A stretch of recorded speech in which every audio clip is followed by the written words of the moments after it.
to our podcast, Dr. Diaries Adventures to Ireland. I'm your host, Graham. The aim of this podcast is to showcase doctors' relocation journeys to Ireland. So whether you're a doctor interested in the move or just curious about life in Ireland, this is the podcast for you. Now, let's get into today's episode. Hello and welcome to the latest episode of Dr. Diaries Adventures to Ireland. Today we have Preeyal joining us. Preeyal, thanks for coming on. Tell us a little bit about you. Hi everyone, my name is Preeyal. I am a doctor that is from South Africa and I'm currently living in Ireland. I moved up in January of 2024, so I've been here for a good 6 months now, and I'm working at a children's hospital, and I'm enjoying it a lot. Yeah, that's a bit about me. Great, yeah, and thanks for that introduction. So we'll jump into that firstly. So you're a pediatric SHO, or the equivalent of a medical officer in South Africa in Um, Crumlin's Children's Hospital. So actually, when I got here, I was a neurology SHO, and we started a new rotation, and I actually am now a general pediatric registrar, which is quite exciting. Very good. And I'm quite happy about that.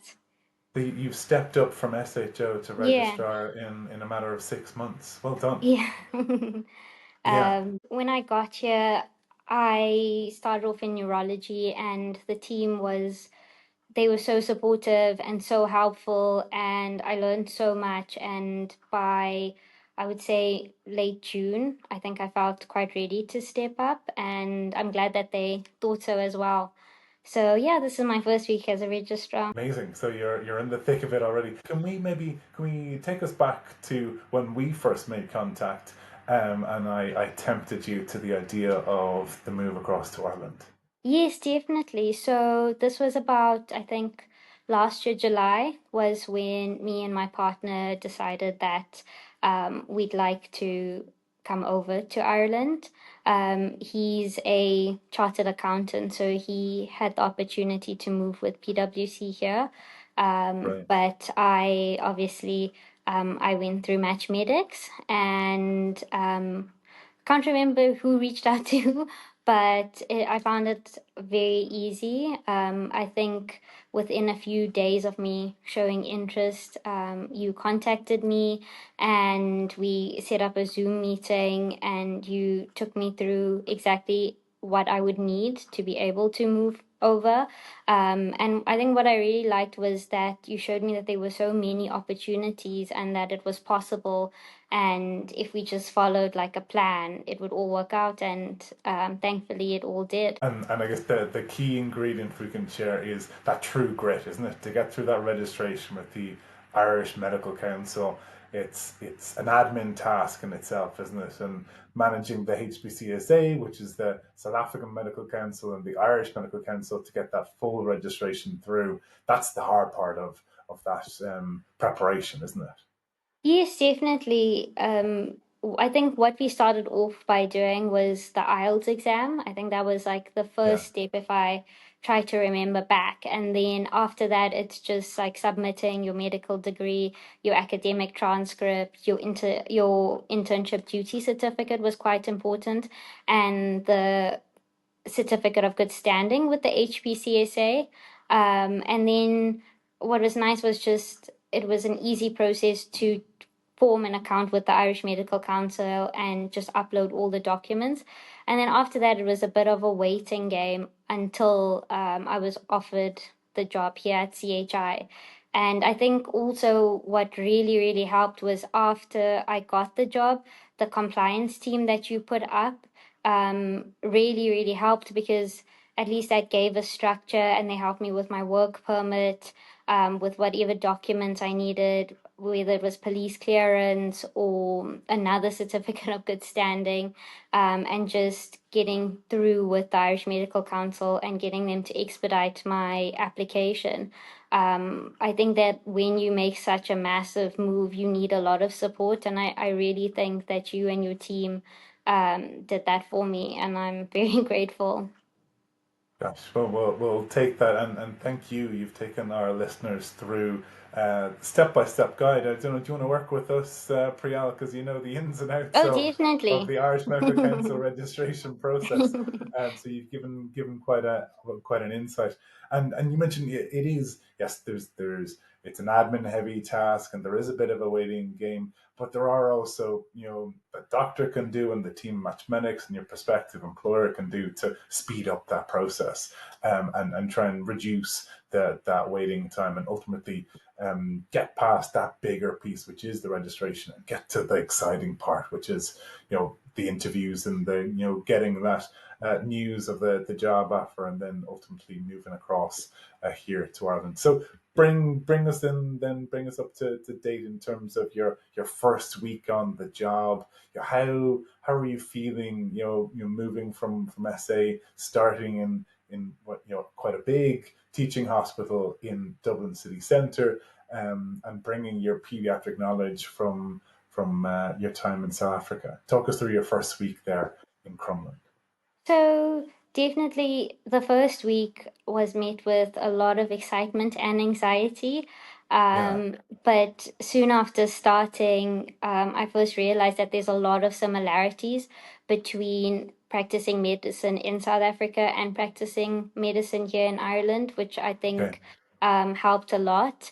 Could you share some And of those with us? well, it's mainly like the day-to-day stuff. The fact that Yeah, you come here, you do your patient rounds, the notes are made in a very similar fashion. The management of patients I found is quite similar. Maybe the patients present with different things, but the okay. management is basically the same. The fact that you work under a consultant, then there's registrars, SHOs, interns, students, that's very similar to how it is in South Africa, that you work in a team.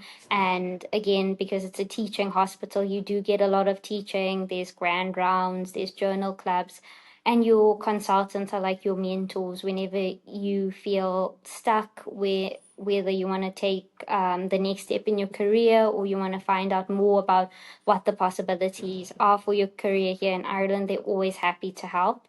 Um, and I think that the fact that everyone was so supportive, whether it was my registrar, or my consultants, even the nurses, everyone was just so welcoming and so happy to help, and it made just such a massive difference because you starting obviously somewhere new, and the way you do things may not be exactly the same, maybe not the same labs, the same blood work and things like that, but everyone was patient enough to show me exactly how things work, and it was great. Like no one got annoyed or anything like that. Everyone was so Yeah. patient, and it was Were you lovely. surprised by that?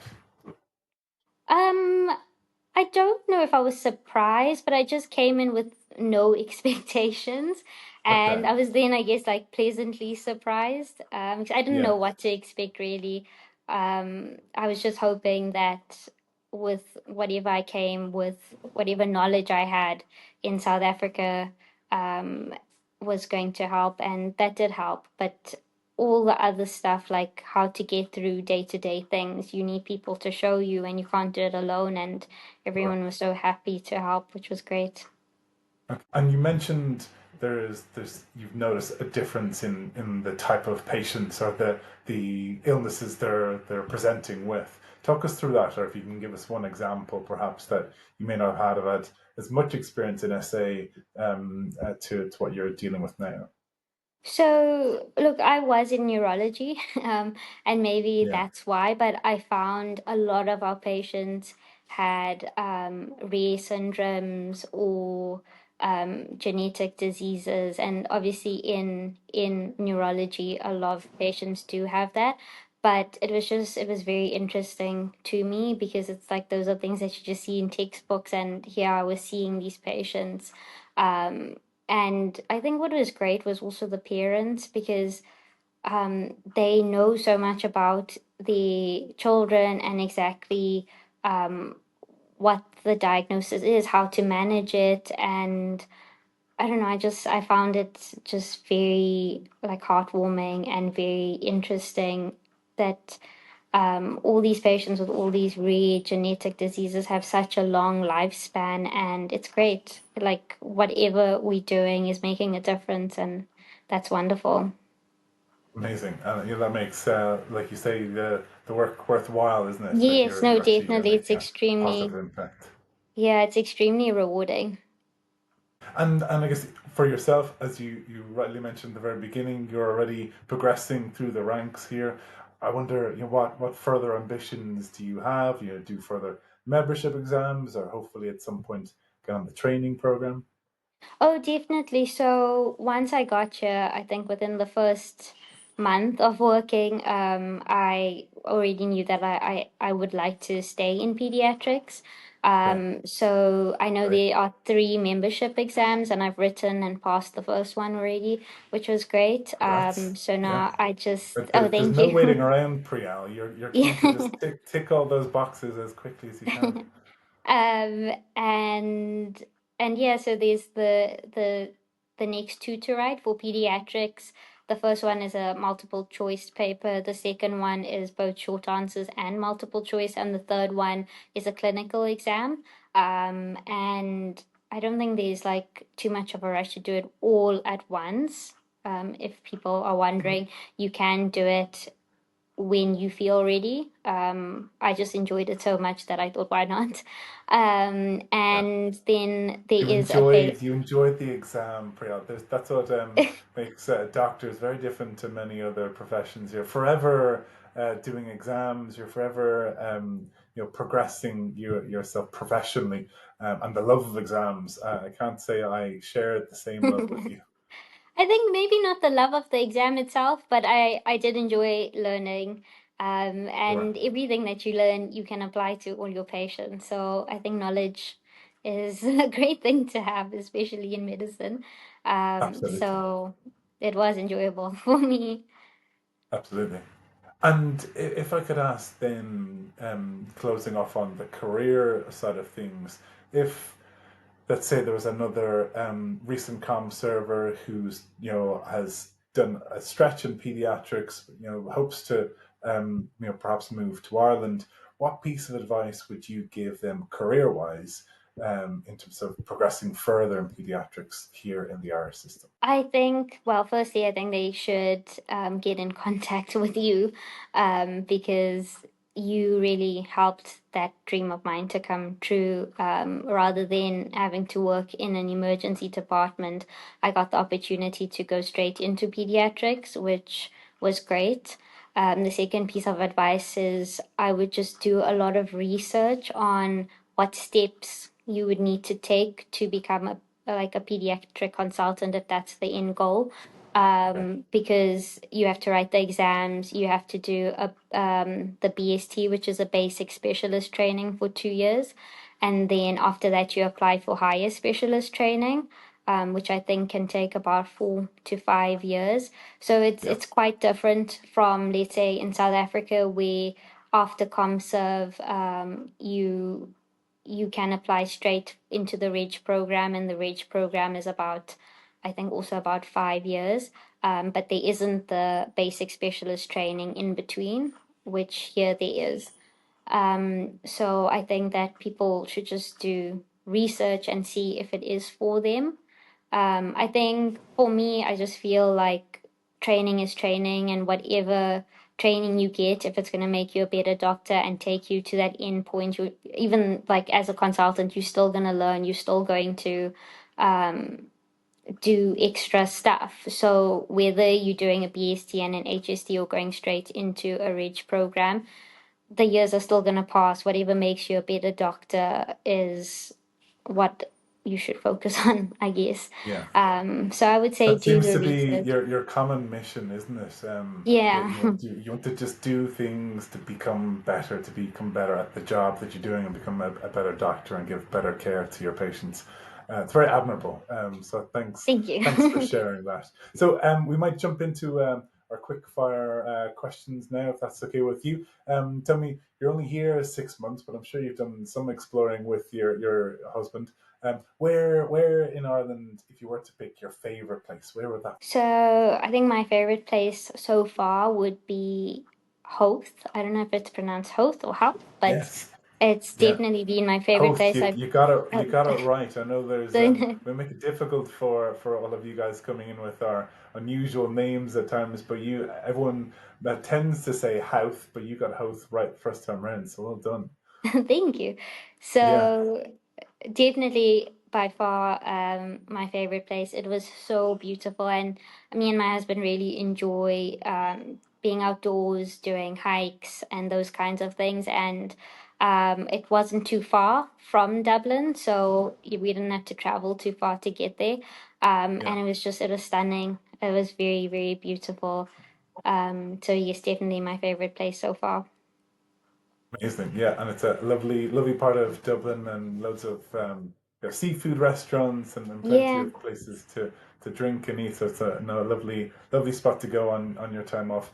Next one, favorite Irish celebrity. Is there anyone that you've been drawn to since you've moved here earlier this year? Maybe not someone that I've been drawn to since I've moved here, but I've always been like a massive fan of Cillian Murphy. I'm a Okay, massive Peaky Blinders fan, so yeah. he would definitely be my favorite Irish celebrity. And have you tried to head down to his neck of the woods down in Cork to see if is he out and about between filming? Oh, imagine. I worked with someone from Cork in my last rotation, and he loved it there. So it's definitely on my list of places to go. That would be a funny reason to move jobs, wouldn't it? I want to be closer to where Killian Murphy possibly No, I lives. wouldn't move there, but I would go and visit and just see. But not Sure. for Cillian Murphy, just because I've heard very good things about Cork.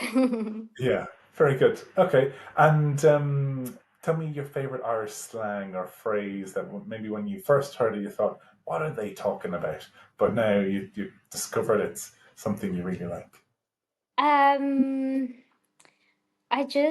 what I really enjoy is everyone says you're grand. Like if we Yeah, normally say, like if someone says, "Oh, I'm sorry," we usually say, "No, it's okay," and here everyone's like, "Oh, no, you're grand," and I love that. Maybe it's not like yeah, really slang, but it just is so positive, which is great. yeah. And have you found yourself using your grand? A little bit now Yeah, that I've been here for 6 months, but I still have a lot of my South African accent. Like here, everyone I meet kind of picks up that I'm from South Africa, so I think it's still quite strong. yeah. And can you maybe share with us a typical South African slang or phrase that you'd love to, share with the Irish community and hopefully hear more of them saying it wherever you pass by? So in South Africa, we say shame a lot, Okay, in nearly every sentence, but I like we say shame when it's like if someone has bad news, we say, "Oh, shame, that's terrible." But if okay, something good happens, we also say, "Oh, shame, that's wonderful. Wow." Like, and if something's cute, we'll also say, "Oh, shame, that's like she's so cute." So I found myself using that a lot here. And everyone just looks at me like I'm so confused. But yeah. when you say to another South African, they get exactly what you're saying, which is great. Okay, it's a shame. Yeah, I wonder. Yeah, whenever the word is used here, it definitely means something else. So we're Yes, not the only definitely. ones with our local phrases that confuse people from other parts of the world.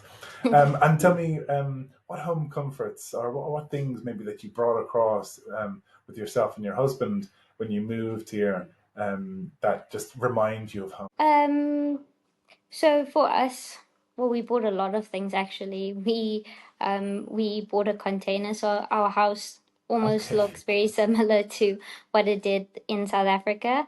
But Wow. I guess like when you think of like your home comfort food, we bought Mari biscuits, tennis biscuits, Okay. um, our own like I know there's Nando's here, but our South African Nando's is very different to the Nando's here. So we bought our Nando's sauce, our Steers peri peri sauce. in South Africa we use a lot of spices. So I found the Irish food isn't very spicy. So we tend Okay. to bring a lot of our own spice here. Okay. Do you bring a bottle of peri peri sauce with you when you go out for food? You do. Sometimes I carry a bottle of Tabasco with me. Okay, well, okay, so you do like your spicy food. Okay, that's fair enough. Very interesting. Okay, so maybe we might move on. Then we can talk about the in terms of living here. I know a lot of differences that particularly South Africans are struck by the simple things like having to fill up your own car with petrol, or having to pack your own groceries, or having a postal service that works. Many Safas are quite surprised by that. What similarities have you perhaps found between, let's say, both of our cultures, despite us being from completely different parts of the world? There's actually a lot of similarities. I found like the grocery stores to be very similar. Um, I don't know how to explain this, but yes, the stores have different names. Like we have Woolworths in South Africa, and here there's Duns, but like Yeah, the stuff in the store is very similar. Or like here you have Super Value, and there we have like let's say Checkers. And the type of groceries and that you find inside are very similar, and the brands are also quite similar. So I found that even when we moved here, we weren't buying things that were unknown. Like okay, when we needed baked beans, the baked beans brand is the same. Yeah, just small things like that, which really helped because it felt quite familiar. Um, and what else? I think that South African people are also quite friendly, and Irish people are also very friendly and welcoming. So that was also quite nice.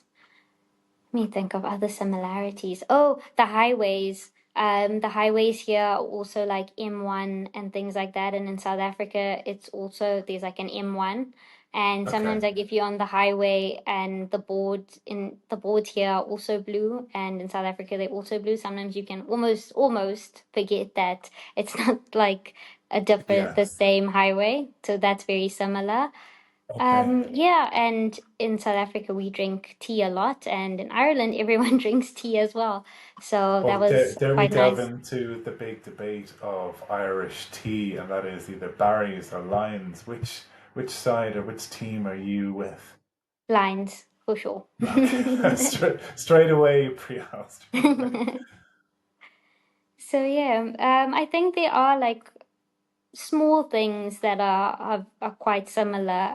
Obviously, there's big things that are different, like the weather, but Yeah, there are small things that are quite similar. And I think also what helps is that they both English speaking countries, like a lot of the population speaks English, so we found communicating was very easy, and I think that's a massive thing to take into account when you move in countries. yeah. Is being able to communicate with the people there, and for us as doctors, just being able to communicate with your patients. Being English speaking, it's helped a lot. Absolutely. And like you say, those similarities, when you find out where they are, it just gives you a bit more of that home feel, right? And it's Yes, less yes. of a culture shock when there are some very very common similarities between the two countries. If you were now, aside from the great career advice you gave earlier on, if there was another couple like yourself and your husband listening to this, what one piece of advice would you give them about the overall move that might have helped you if you'd known it before your move? So I think that we were quite lucky in the sense that we did a lot of planning because we had 6 months where we knew this is what we wanted to do. It wasn't a very spontaneous move. I think that you have to plan ahead, figure out exactly what you need to move when it comes to like visas, permits, um, and things like that. Those are like big things. Also, trying to find accommodation as well before you come over because of the housing crisis. it can be very difficult to find a place to stay. So we started looking on daft.ie quite early on to see, okay, we'd like to live, what was available, what the rent would be, because you also have to take that into consideration. The rent in South Africa and the rent here is two very different things. Sure. And you have to put that in your budget and see if like where you're gonna stay and whether you want to live alone, whether you want to live with people to help with the rent and things like that. So I think planning is quite important, and also just coming in with an open mind and a positive attitude. You have to come in like hoping for the best. You can't come in with a negative attitude, because then you'll feel extremely homesick. And moving is quite difficult. It's very new. It's like a massive life change. But if you come in with like a positive attitude, things will get better, and you'll see that things are quite nice here. People are extremely friendly. The weather, yes, it rains a lot, but it's actually not that cold. It doesn't snow that much. Like my brother lives in Canada and it snows all the time. So here, as much as it rains, at least it doesn't snow that much. Yeah. And yeah, and once you figure out the public transport, once you figure out how things work, you settle in quite nicely. So I think that for anyone that wants to move, it is a really nice place to stay, and I would do it again. Amazing. And you've made it very clear, Preeyal, you're a big planner, and that's what's definitely gotten you here. You're super organized. Last one for before we finish up is tell me what is the best part that maybe yourself and your partner have thought of this. What's the best part of life now here in Ireland? The best part is definitely the people. Everyone, I know, like, the Irish are known for being friendly, but until you actually come here and you see how friendly everyone is, whether it's a stranger, whether it's someone on the bus or someone on the street or even in your workplace, everyone is extremely friendly, is always smiling, is always happy to help. And that is definitely our favorite part, and I think that's what made it so easy to settle in, is just how friendly everyone is. A bit of an ego tickler there for all of us Irish, Preeyal, that you're singing our praises. Thank you again so much, Preeyal, for joining us on this episode, and we'll definitely be excited to see how you progress with your career as a pediatrician here in Ireland. So thanks again for taking the time out. Thank you so much for having me. This was great, and I hope that whoever listens to this at least feels a bit more comfortable if they're considering moving to. Thanks for listening to this week's episode. If you like what you heard today, please follow wherever you get your podcasts. Want to kickstart your relocation journey? Reach out to the team on our socials at Matchmates.